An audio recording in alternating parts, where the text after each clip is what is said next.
Thank you for that touching. Obrigado por esse tocante conjunto de músicas missionárias. Meus amados irmãos, meu desejo esta noite é deixar alguns conselhos sobre decisões e escolhas.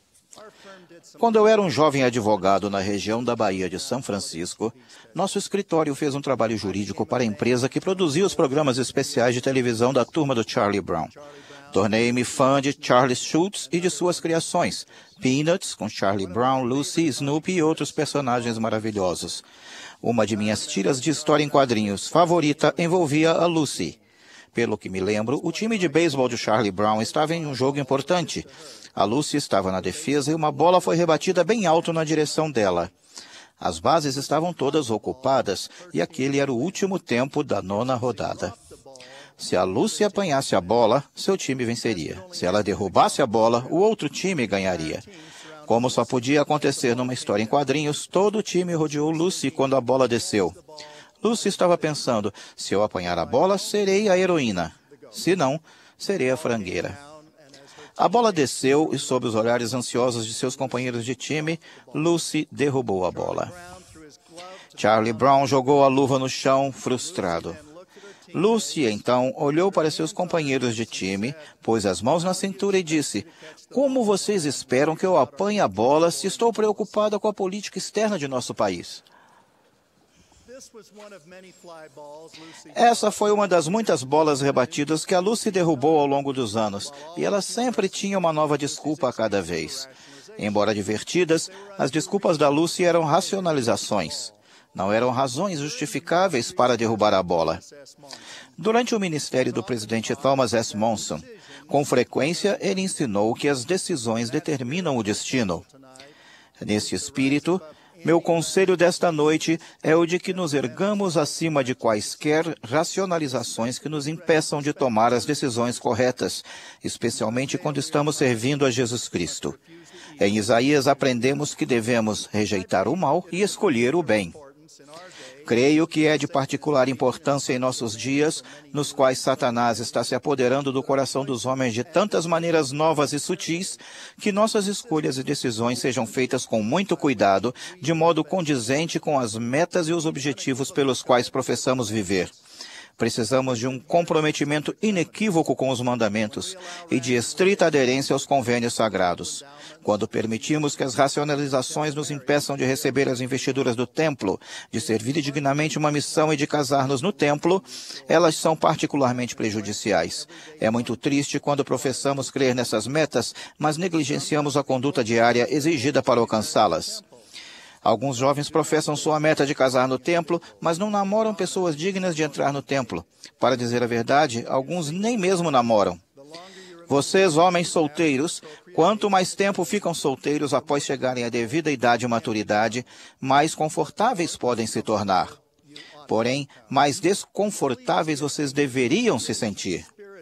Por favor, envolvam-se avidamente em atividades espirituais e sociais compatíveis com sua meta do casamento no templo. Alguns adiam o casamento até terminarem os estudos e conseguirem um emprego. Embora isso seja amplamente aceito no mundo, esse raciocínio não demonstra fé, não cumpre os conselhos dos profetas modernos e não é compatível com a sã doutrina. Recentemente, conheci um excelente rapaz adolescente. Suas metas eram ir para a missão, terminar os estudos, casar no templo e ter uma família fiel e feliz. Fiquei muito contente com suas metas, mas ao continuarmos nossa conversa, ficou evidente que sua conduta e as escolhas que estava fazendo não condiziam com suas metas. Senti que ele sinceramente queria ir para uma missão e estava evitando transgressões graves que o impediriam de servir, mas sua conduta no dia a dia não o estava preparando para os desafios físicos, emocionais, sociais, intelectuais e espirituais que enfrentaria. Ele não estava inclinado a trabalhar arduamente, não levava a escola nem o seminário a sério. Frequentava a igreja, mas não tinha lido o livro de Mórmon. Passava muito tempo jogando videogames e na mídia social. Parecia achar que seria suficiente apresentar-se para sua missão.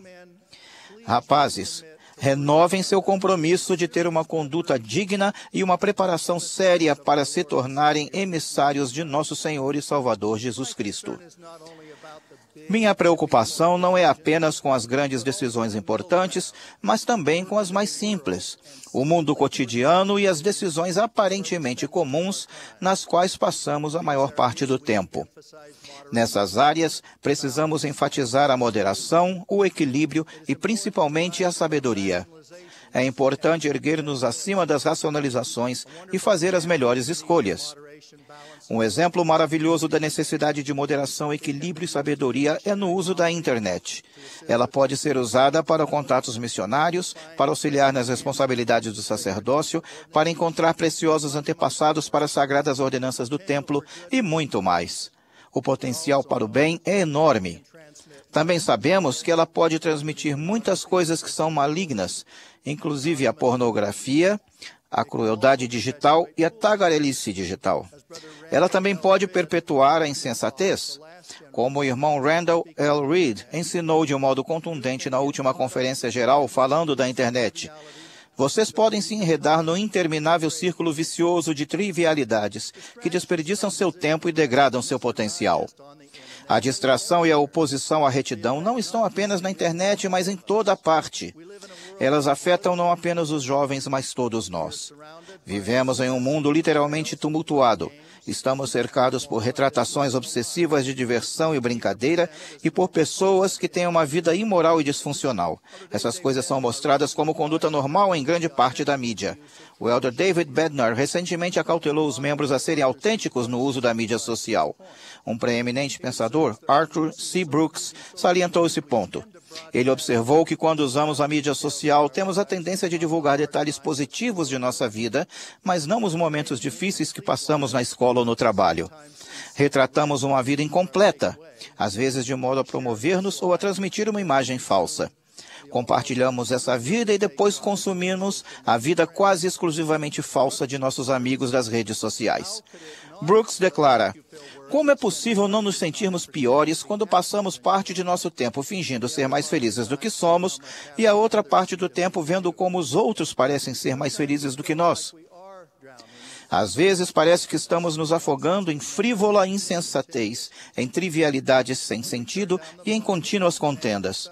Quando abaixamos o volume e examinamos o conteúdo, há muito pouco que vai nos ajudar em nossa jornada eterna rumo a metas justas. Um pai sabiamente respondeu aos inúmeros pedidos dos filhos para participar dessas distrações. Ele simplesmente perguntou a eles: isso vai torná-los pessoas melhores?